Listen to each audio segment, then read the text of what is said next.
You buy all three of us, mister, and you're signing a death warrant, maybe yours, maybe ours, but someone's blood will soak this ground before the week's out. The rancher heard the Cheyenne girls, warning clear as a rifle crack, but his hand went up anyway, and when the auctioneer's gavel fell, the crowd went silent as a graveyard. Every man there knew what he'd just done, brought together three tribes that had been killing each other since, before the white man ever drew a map of these territories. Before we go on, if these old Western tales still speak to you, like the video, subscribe for more, and tell us in the comments where you're listening from. The town of Stillwater Bend squatted in the canyon like a scab on bad flesh, all crooked timber and canvas stretched over frames that wouldn't last the winter.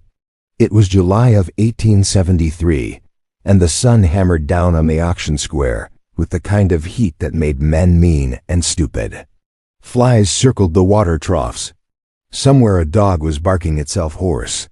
The rancher stood at the back of the crowd, hat pulled low, dust on his boots from 3 days riding. His name was Caleb Moss, though nobody in Stillwater knew that or much cared. He was just another weathered face among weathered faces, another man come to bid on livestock or tools or whatever else the frontier coughed up for sale. But today wasn't livestock. The auctioneer was a fat man with sweat stains spreading under his arms like dark wings. He stood on a pine platform that had been hammered together that morning, and his voice carried across the square with practiced ease. Now then, gentlemen, we come to the final lots. Acquired legal like from the territorial marshal's office after the raid on the Kiowa camp up north. 3 young females, healthy, ages I'd reckon between 12 and 15 years. 3 girls stood on that platform in a line, and every eye in that square locked onto them. The first was Cheyenne. You could tell by the way she held herself, straight back despite the rope burns on her wrists, hair black as gunpowder falling past her shoulders. Her eyes swept the crowd with something that wasn't quite hatred, but was close enough to make men uncomfortable. The second was Kiowa, smaller, with a rounder face and eyes that didn't meet anyone's gaze. She kept her head down, but her hands were clenched into fists so tight the knuckles had gone white. The third was Apache, and she was the one who scared the crowd most. Not because she was the biggest, she wasn't, but because of the way she stood there perfectly still, watching everything, calculating. She had a scar above her left eye that some figured meant she'd already seen combat. The auctioneer knew his business. Now I know what some of you are thinking, why 3 together? Well, the marshal's office wanted them moved as a lot. Keep the paperwork simple. But there ain't no requirement you keep 'em together after purchase. Sell 'em separate if you want, put 'em to work different places. That's your affair. A man in the front called out, "Those tribes been killing each other since Moses was a pup. You put them 3 in the same wagon, and somebody's gonna end up with a knife in their back." Laughter rippled through the crowd, ugly and knowing. The auctioneer grinned. Well, now that's a risk, I suppose. But these here are females, not warriors. And they're young enough to learn obedience if a man's got the backbone to teach it. The bidding started low. Frontier economics were brutal and simple. You could buy a good horse for $40, a bad one for $20. Human cargo from raids and conflicts traded somewhere in between, depending on age and condition and how much trouble they were likely to cause. A merchant from the dry goods store bid $15 for the Kiowa girl alone. A rancher from east of the canyon bid $20 for the Apache. The Cheyenne girl drew no bids at all. She had that look about her that said she'd burn your house down first chance she got. Caleb Moss had been standing silent through all of it, hands in his pockets, watching. He knew what everyone in that square knew, that these 3 girls represented 3 tribes that had been in a blood feud for 2 generations. The Cheyenne and Kiowa had been killing each other over hunting grounds since before the Civil War. The Apache had joined the fight later, but with extra savagery, raiding both tribes' camps and taking scalps to prove their dominance. Put those 3 together, and you were asking for violence. Which is why when Caleb raised his hand and said, $75 for all 3, the crowd went quiet as death. The auctioneer blinked. Come again? All 3 girls? $75. Cash. Men turned to stare. The merchant's mouth hung open. The rancher who'd bid on the Apache looked like he'd just witnessed something obscene. The auctioneer recovered quickly. Money was money. Well, now that's a strong offer. Any counter bids? No. Going once. Going twice. The Cheyenne girl spoke then, her voice cutting across the square. You buy all 3 of us, mister, and you're signing a death warrant, maybe yours, maybe ours, but someone's blood will soak this ground before the week's out. The crowd murmured.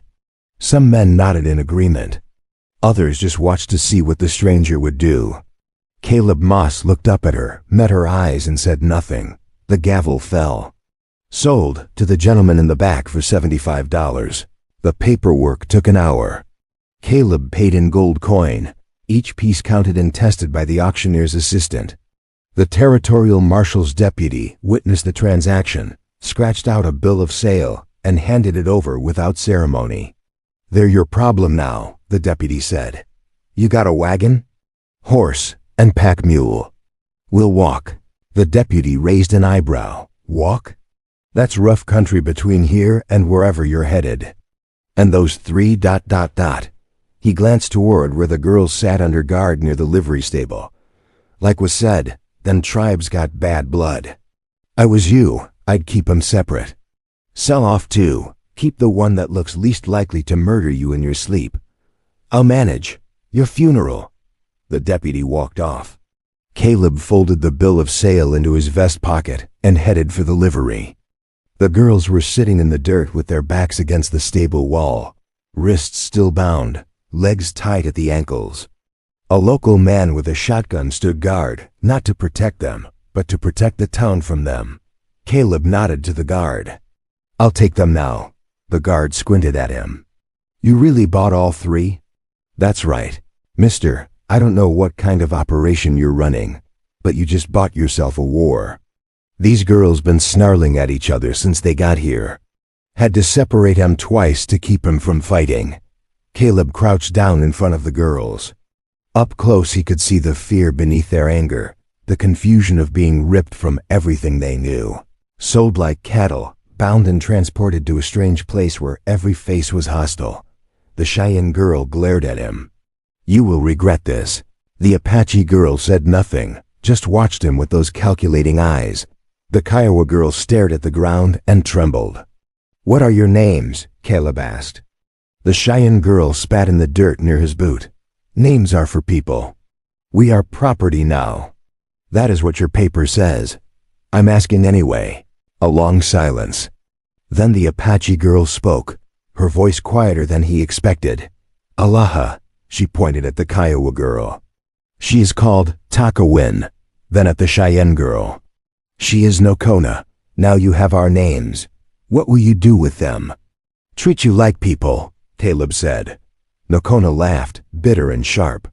Words from a white man. Worth less than dust. Caleb stood and pulled a knife from his belt. The guard tensed, but Caleb just cut the ropes binding the girl's ankles. We're walking out of here. You run, I won't chase you. But you won't survive 3 days alone in this territory. Too many men looking for easy bounties. Too many animals. Too little water. Your choice. He cut the wrist ropes next. The girls stood slowly, rubbing circulation back into their limbs. Nokona looked ready to bolt. Alaha looked ready to attack. Takawin just looked terrified. There's a creek 2 miles west, Caleb said. We'll camp there tonight. Head north in the morning. If you're hungry, I've got dried meat and cornmeal. If you're thirsty, there's water in my canteen. If you want to kill each other... He looked at each of them in turn. Do it after we're away from town. I don't need the marshal's office asking questions. He walked toward his horse without looking back. After a moment, the girls followed. The creek ran shallow and brown between 2 ridges of red rock. Cottonwood trees provided some shade, and there was enough dry wood for a fire. Caleb set up camp with efficient movements, tended to his horse and mule, laid out bedrolls, started a fire as the sun dropped toward the horizon. The girls sat apart from each other, as far as the small camp would allow. Nokona claimed a spot near the biggest cottonwood. Alaha positioned herself on higher ground, where she could see both the other girls and the approach from town. Taka-Wen huddled close to the creek, drawing patterns in the mud with a stick. Caleb cooked cornmeal mush and fried strips of dried venison in a pan over the fire. The smell made the girls look up despite themselves. He divided the food onto 3 tin plates and set them on the ground within reach. "Eat." None of them moved at first. Nokona broke the silence. "It is poisoned." "It's not." "How do we know?" Caleb took a bite from his own plate. "Because I'm eating the same thing." Taka-Wen moved first, creeping forward and grabbing her plate before retreating to the creek. She ate quickly, like an animal expecting the food to be taken away. Alaha waited longer, watching Caleb, watching Nokona. Finally she took her plate and ate standing up, never turning her back on either of the others. Nokona held out the longest, but hunger was a brutal thing. She snatched the plate and ate with angry, defiant bites. When the food was gone, Caleb collected the plates and wiped them with sand from the creek. Night settled over the camp like a blanket. Stars appeared in the sky so clear and vast it seemed to press down on the earth. "There are blankets in the pack," Caleb said. "Take what you need." "Why?" Nokona's voice cut through the darkness. "Why what? Why did you buy us, all 3? The other girls went still, listening. Caleb poked at the fire with a stick. Sparks spiraled upward. "I had my reasons." "Tell us." "No, we have a right to know." "You have a right to nothing," Caleb said quietly. "That's what the law says. But I'm not the law, and I'm not interested in keeping you as property. So here's what's going to happen. We're traveling north for about 2 weeks. At the end of that journey, I'm taking you somewhere safe. Once we get there, you can decide what you want to do, stay, leave, go your separate ways. That's the deal. And if we refuse, Alaha asked, then you're free to walk into the desert right now. Like I said, I won't stop you." Nokona stood abruptly. "You think we are stupid? You think we will trust a white man who buys us like horses and tells us pretty lies? I don't care what you think of me," Caleb said. "But you should think about what happens if you run. This territory is crawling with men who'd sell you to the next trader for a bottle of whiskey. The tribes are scattered, starving, fighting over scraps. You 3 together, ... He looked at each of them. "You're enemies." That much was clear in town. "So if you run alone. And alone, you die." The silence that followed was heavier than the darkness. "I will not travel with her," Nokona said, pointing at Taka-Wen. "The Kiowa killed my brother. I saw his body when they raided our camp. They took his scalp and the Cheyenne killed my uncle," Taka-Wen said, her voice small but steady. "They burned his body and left it for the carrion birds. My mother saw it. She cried for 7 days and then she stopped speaking. So do not tell me about your brother. The Kiowa and Cheyenne are children playing at war," Alaha said coldly. "The Apache know true strength. We take what we want and leave nothing behind. That is why you fear us." "I do not fear you," Nokona snapped. "Then why do you sleep with your back to a tree?" Nokona's hand moved toward her waist, searching for a weapon that wasn't there. Caleb stood. "Enough." His voice wasn't loud, but it carried weight. All 3 girls looked at him. "You want to kill each other, fine. But do it when I'm not responsible for burying the bodies. For now we travel, we sleep, we move at dawn. You don't have to like each other, you don't have to talk. But you will walk in the same direction, and you will not spill blood in my camp." He lay down on his bedroll, hat over his face. The girls watched him for a long moment, then slowly, reluctantly, took blankets from the pack and settled into their separate corners of the camp. Sleep came late for all of them. They moved north through country that was beautiful and hostile in equal measure. Red rock formations rose like the bones of ancient giants.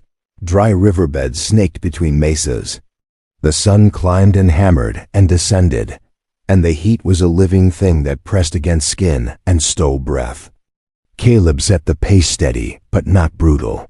He knew the water sources, the places where game might be found, the trails that avoided the worst of the canyon country. He spoke little, and the girls followed in silence, each lost in their own thoughts. On the second day, Takawin stumbled on loose rock and fell hard, scraping her palms bloody.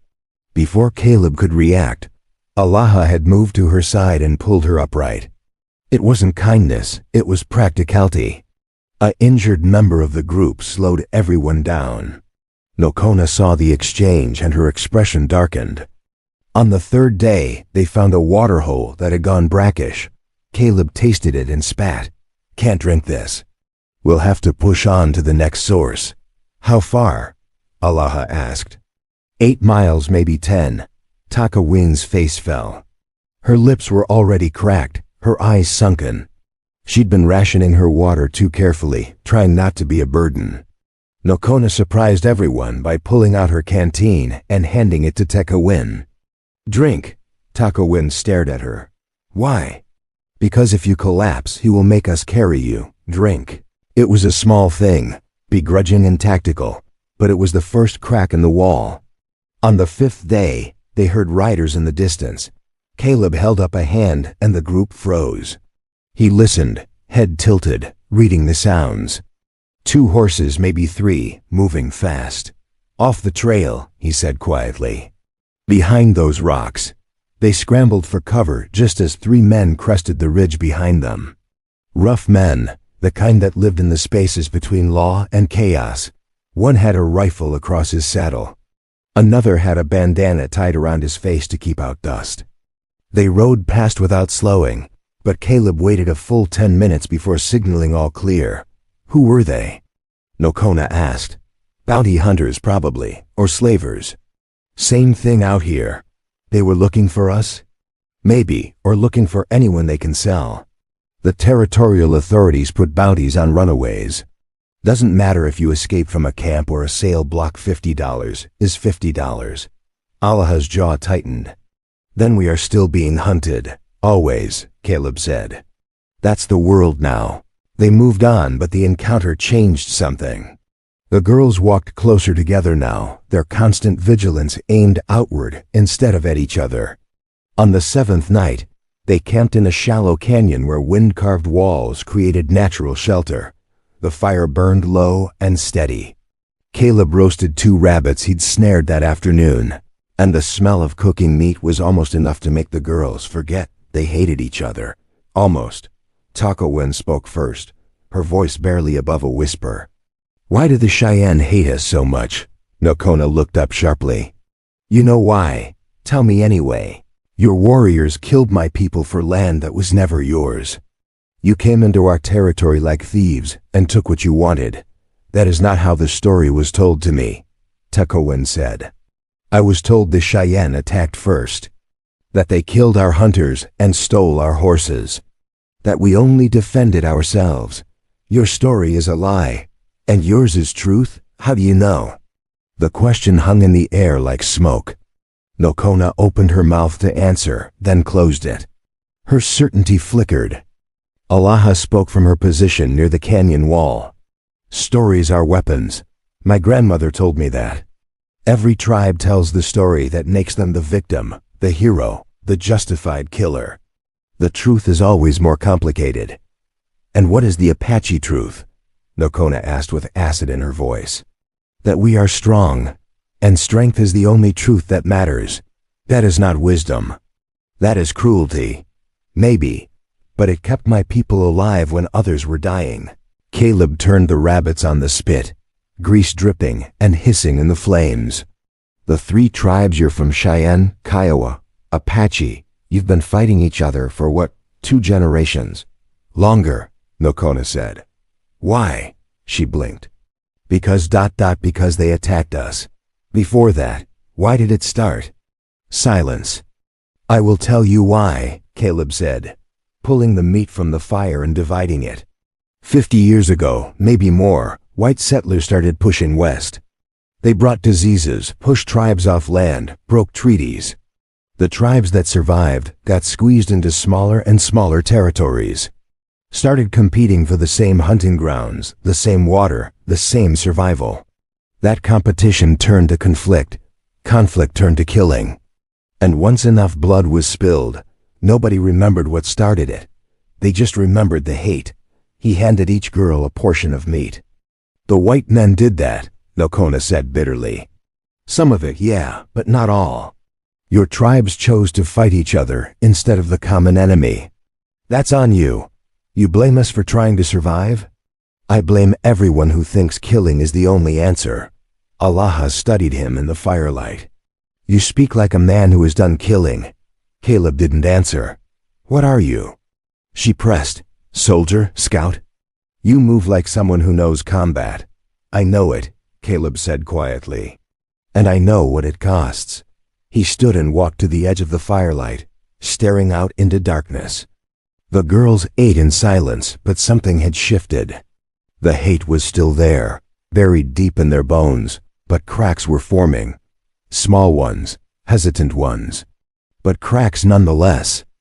On the 9th day, they reached a trading post called Rattlesnake Station, a cluster of buildings in the middle of nowhere, serving trappers and prospectors and anyone else desperate enough to be this far from civilization. Caleb needed supplies. The girls needed rest. They'd been walking 12, 14 hours a day, and exhaustion was wearing them down to raw nerves. The trading post owner was a man named Garrett, all beard and suspicion. His eyes went to the girls immediately. Those yours?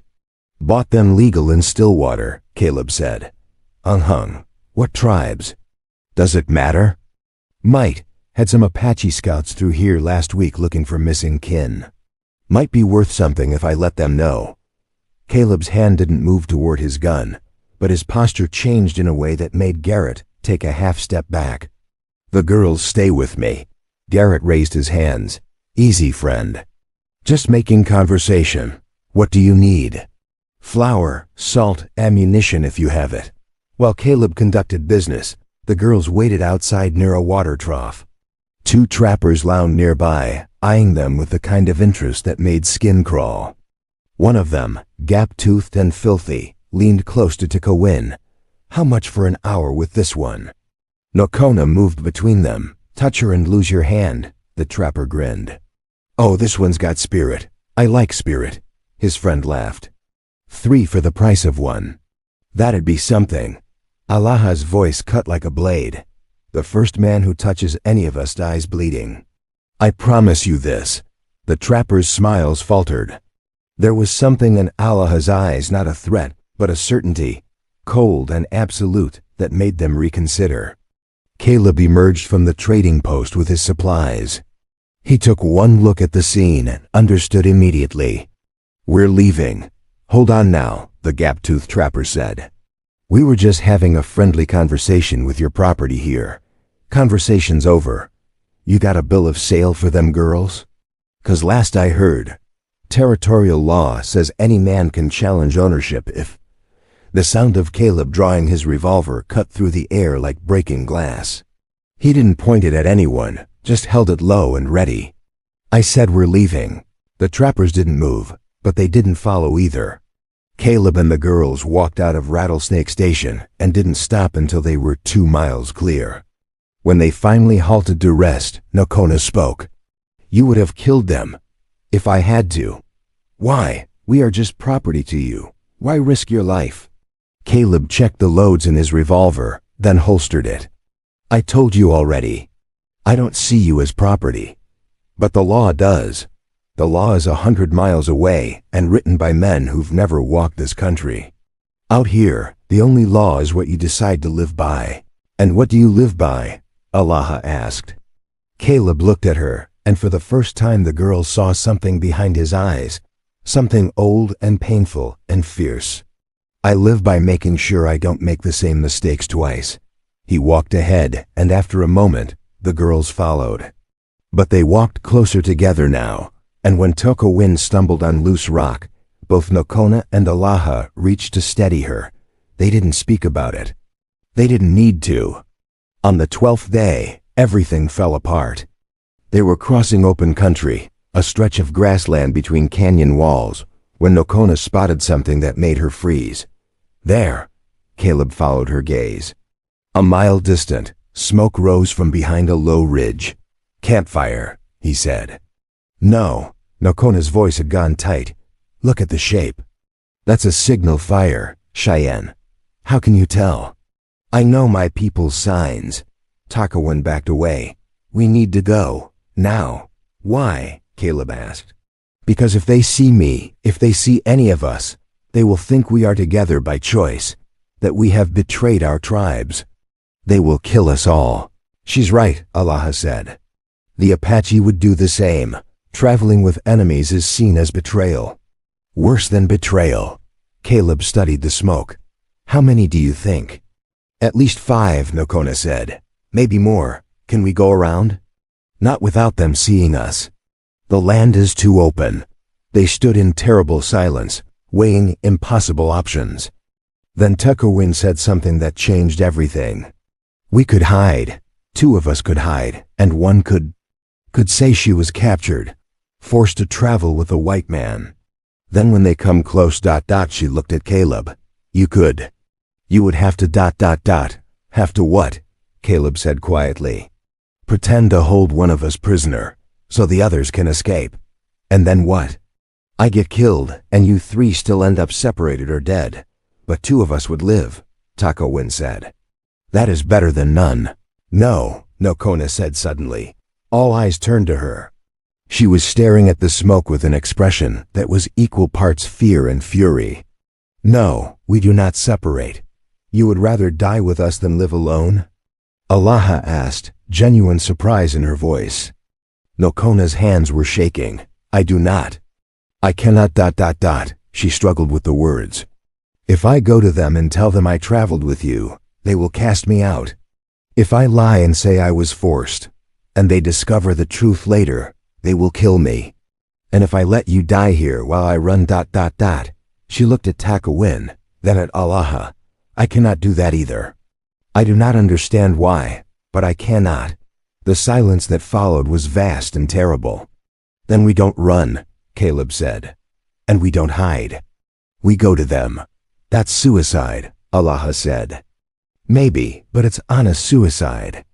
And I'm tired of running from the past. What past?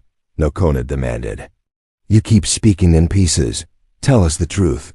Who are you? Why did you buy us? What is worth dying for? Caleb looked at the 3 girls standing in front of him, enemies bound by circumstance, children forced into a war they didn't start, survivors who should hate each other but had started, against all logic, to protect each other. Because 5 years ago, he said slowly, I led a cavalry unit through this territory. We were hunting a war party, didn't matter which tribe. They were all hostiles to us back then. We tracked them to a canyon, surrounded them. They had women and children in the camp. The girls went very still. Our orders were to eliminate the threat. We opened fire. It was slaughter. When the smoke cleared, I counted 37 bodies. 14 of them were children. Nokona's face had drained of color. Where? Canyon called Black Crow, about 40 miles southeast of here. Black Crow Canyon, Nokona whispered. The massacre at Black Crow Canyon. That was That was my mother's village. My father died there. My 2 younger sisters. My cousin was there, Takawin said, her voice breaking. She was 8 years old.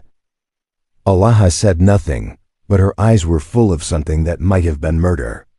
That attack didn't just kill people, Caleb continued. It scattered 3 tribes into chaos. The survivors blamed each other, said one tribe had betrayed the other's location, said another had refused to help. The unity fell apart. The war between your people started because of what I did. You started the blood feud, Nokona said. Yes, and now what? You buy us to assuage your guilt? No. I bought you because I saw 3 girls from 3 tribes being sold as property, and I saw a chance to do something I should have done 5 years ago, give you a choice. Keep you alive long enough that maybe you could see past the hate your tribes taught you. Maybe you could see each other as something other than enemies. That does not wash away the blood. Allah said coldly. Nothing washes away blood. But I had to try. The smoke rose in the distance. We should go, Caleb said. The signal fire means they're calling in others. If it's your people, Nokona, maybe you can talk to them. If not, double quote, he checked his revolver. I'll do what I can. They started walking toward the smoke. The Cheyenne camp was small, 5 men, 2 women, 3 horses. They saw Caleb's group coming from half a mile away and formed a defensive line with rifles ready. As they got closer, one of the Cheyenne men shouted a challenge in his language. Nokona answered. The exchange was rapid, tense. Caleb caught a few words. His Cheyenne was rudimentary at best, but the tone was clear enough. Recognition, suspicion, confusion. The lead warrior, a man with graying hair and a scar across his chest, stepped forward. He looked at Nokona, then at the other girls, then at Caleb. He spoke in English, heavily accented but clear. You are Nokona, daughter of Red Hawk. Yes, we thought you were dead. Or taken by the white men to be broken like a horse. I was taken. I was sold. This man bought me. The warrior's eyes narrowed. And these others? Why do you travel with them? Because we had no choice at first. But now ... She struggled, and Takowin and Allaha moved closer to her. An unconscious gesture of solidarity that the Cheyenne warriors noticed immediately. You travel with Kiowa and Apache, the warrior said. Enemies of our people. Killers of our kin. Yes, this is betrayal. This is survival, Nokona said. And it is more than that. It is ... She looked at Takowin and Allaha. I have learned that the blood feud between our tribes was started by lies. By white men who massacred our peoples and made us blame each other. Lies? The warrior spat. I saw Kiowa warriors kill my brother. That was no lie. And I saw Cheyenne burn my uncle's body, Takowin said, stepping forward. But did you know why we raided your camps? Because we were told you had betrayed our position to the white soldiers. Because we thought you were the reason our village was destroyed. The warrior's face twisted with confusion and rage. Caleb spoke. 5 years ago, I led the cavalry unit that attacked Black Crow Canyon. I gave the orders that killed your people. Not the Kiowa, not the Apache, me. Every weapon in the Cheyenne camp swung toward him. You admit this? The warrior said. I admit it, and I'll answer for it if that's what you want. But these girls had nothing to do with it. They're innocent. Innocent? The warrior laughed bitterly. There is no innocent in war. That's what I thought too, Caleb said. But I was wrong. These girls should have killed each other days ago. Every one of them had reason. Instead they chose something else. They chose to see past the hate, because you forced them. No one forced them to help each other. No one forced Nokona to share her water with Takowin. No one forced Allaha to defend Takowin from the trappers. They chose that. And if 3 children can choose to see past the blood, then maybe there's hope for the rest of us. The silence stretched like a wire pulled too tight. The warrior looked at Nokona. Is this true? You helped them willingly? Nokona's throat worked. Yes. Then you are no longer Cheyenne. The words hit like a physical blow. Nokona staggered, and Takowin caught her arm. No longer Cheyenne, the warrior repeated. You have betrayed your blood. You are cast out. She betrayed nothing. Allaha shouted. She survived. She adapted. That is strength. That is weakness. Then you know nothing of strength. The warrior raised his rifle, aiming at Allaha. I should kill you for speaking to me that way. Caleb moved, putting himself between the rifle and the girls. You'll have to kill me first. That can be arranged. They stood frozen, balanced on the knife edge of violence. Then Nokona spoke, her voice steady despite the tears on her cheeks. If I am no longer Cheyenne, then I am free to choose my own people. And I choose them. She pointed at Takowin and Allaha. They are my people now. And if you want to kill them, you kill me too. Takowin took Nokona's hand. And me.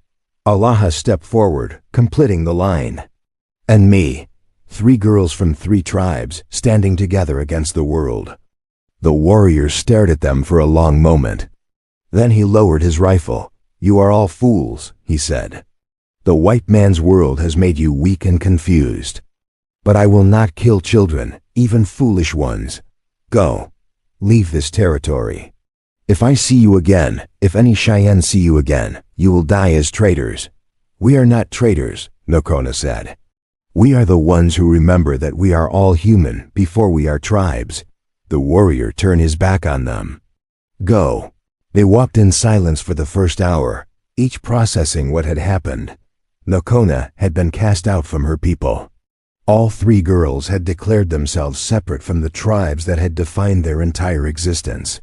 As the sun began to set, Caleb led them to a sheltered canyon where a spring fed a small pool of clear water. They made camp without speaking, moving through the familiar routines. Finally, as stars appeared overhead, Takawin broke the silence. Where do we go now? North, Caleb said. There's a settlement, not really a town, just a place. People who've left the tribal wars behind. Mixed bloods, outcasts, deserters like me. They call it Sanctuary Mesa. It's not much, but it's safe. You can stay there, build something. Build what?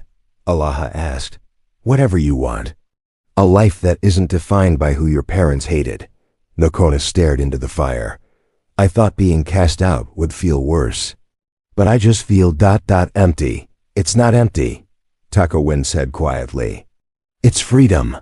Terrible and strange, but freedom. My grandmother would disown me if she knew I traveled willingly with Cheyenne and Kiowa, Allah said. But my grandmother is dead, killed in a raid by people who are probably also dead now. When does the killing end? When does the revenge stop? When someone chooses to stop, Caleb said. Is that what you're doing? Narration asked. Stopping? I'm trying. Don't know if it's enough to balance the scales. Probably isn't, but it's all I have. The fire crackled. Somewhere in the darkness, a coyote called. Thank you, Takawin said suddenly. For buying all 3 of us, for not separating us, for showing us we could be more than enemies. Don't thank me, Caleb said. Thank yourselves. You're the ones who chose to see each other as human. Narration looked at Takawin, then at Allah. We should have names. New names, not the ones our tribes gave us. Why? Allah asked. Because we are new people now. Changed. We should mark that. That is ... I do not know. It feels wrong to abandon the names our mothers gave us.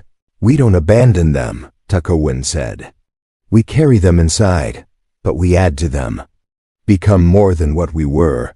They sat with that thought as the fire burned low. I will think about it, Allah said finally. But not tonight. Tonight I am still who I was yesterday, learning to be who I might be tomorrow. It was the most hopeful thing any of them had said. They reached Sanctuary Mesa on the 15th day. It sat on a plateau overlooking the valley where a river cut through red rock. The settlement was small, maybe 40 structures, a mix of adobe buildings and timber frames, a few canvas tents on the outskirts. Smoke rose from cooking fires. Children played in the dust. A woman hung laundry on a line strung between 2 poles. It looked like nothing special. It looked like hope. As they walked into the settlement, people stopped what they were doing and watched. Mixed faces, white, native, Mexican, black. People from a dozen backgrounds and 100 stories, all of them ending here. An older woman approached, hair gray and eyes sharp. Caleb, been a while. Sarah, these the girls you went to find? I went to buy supplies. Found them instead. Sarah looked at the 3 girls, reading their exhaustion, their wariness, their fragile unity. They know what this place is? I told them. But maybe you should tell them again. Sarah nodded. She addressed the girls directly. This place is for people who don't fit anywhere else. People who've left their tribes, their families, their pasts. We don't ask questions about where you came from. We don't care who your enemies used to be. We care about one thing. Can you work? Can you contribute? Can you live without killing each other? Yes, Nokona said. You sure? Because I see 3 girls from 3 tribes that have been at war. That kind of hate doesn't wash away easy. We are sure, Elaha said. Sarah studied them a moment longer, then smiled. All right then. We've got space in the communal house until you can build your own shelter. Food's shared, work's shared. You pull your weight, you're welcome. You cause trouble, you leave. Simple as that. She turned to walk away, then paused. One more thing. In this settlement, we have one absolute rule: no revenge. You got blood debts from your old life. You leave them outside our borders. Inside here, everyone starts clean. You understand? We understand, Takowin said. Sarah nodded and walked off. The girls stood in the center of the settlement, looking around at this strange place that might become home. Caleb started to turn away, and Nokona called after him. Where are you going? My place is a few miles west. Small ranch. I'll check in now and then make sure you're settling all right. You are not staying. This place is for people starting over. I'm too far gone for that. That is not true, Elaha said. What you did bringing us here, showing us a different path that is starting over. Maybe for you, not for me. I've got too much blood on my hands to wash clean. Then we will carry some of it, Nokona said. You carried us when we could not stand. We can carry your burden now. Caleb looked at the 3 of them. These girls who should have killed each other, but instead had chosen something harder and braver than violence. I don't deserve that. Good thing we are not offering it, because you deserve it, Takowin said. We are offering it because we choose to. The same way we chose each other. Something in Caleb's chest, something that had been clenched tight for 5 years, loosened just a fraction. I'll think about it, he said. You do that, Nokona said. And while you think, you can help us build our shelter. Because we do not know how to build with white man's tools, and you owe us that much. Despite everything, the pain, the guilt, the blood-soaked past Caleb smiled. Yes, ma'am. The shelter had grown into a proper house. Adobe walls, timber roof, a garden out front where corn and squash grew in neat rows. 3 women lived there now. Nokona was 17, Elaha 16, Takowin 15. They had taken new surnames, all the same, Ashbridge. It meant bridge of ash, something built from what was burned down, connecting what was separated. Nokona Ashbridge worked as a healer, learning medicine from Sarah and combining it with the traditional knowledge her mother had taught her. Elaha Ashbridge trained horses, her natural understanding of animals making her invaluable to the settlement. Takowin Ashbridge taught the children, passing on stories from all 3 tribes without hatred, without lies. They still argued, still had moments where old anger flared up. But they always came back to each other, because they had learned the fundamental truth. They were stronger together than apart. Caleb Moss lived on his ranch and visited the settlement twice a month. He taught Elaha to break horses using patience instead of force. He helped Nokona gather medicinal herbs in the canyons. He sat in on Takowin's classes and listened to her teach children that history was complicated, that enemies were often just people who hadn't learned to talk yet. He was 52 years old and felt every year of it, but when he looked at the 3 women those girls had become, he felt something he hadn't felt since before Black Crow Canyon. He felt like maybe, just maybe, there was a way to balance the scales after all. One evening, as the sun set over Sanctuary Mesa, the 4 of them sat outside the house and watched the sky turn purple and gold. Do you think the tribes will ever stop fighting? Takowin asked. I don't know, Caleb said. Hate has deep roots, but we stopped, Nokona said. If we could do it, others can too. Maybe, Elaha said. Or maybe we are just 3 fools who chose the hard path. If we are fools, Takowin said, then let us be fools together. They sat in comfortable silence as darkness fell. Somewhere in the distance, a coyote called. This time, no one reached for a weapon. This time they just listened to the sound fade into the night, and then they went inside together, to the home they had built from ashes and choice, and something that looked a lot like hope. Someone's blood will soak this ground. The Cheyenne girl had said on that auction block in Stillwater Bend. She had been right. But it turned out blood could water new growth, if you were willing to plant something other than revenge. And 3 girls from 3 tribes had planted something rare and precious, a family built not from blood, but from choice. That was worth more than any war. That was worth everything. Thanks for watching this story till the end. Comment below and tell me where you're watching from. And before you go, check out these other amazing Western stories waiting for you next. Subscribe, like, and I'll see you on the next ride.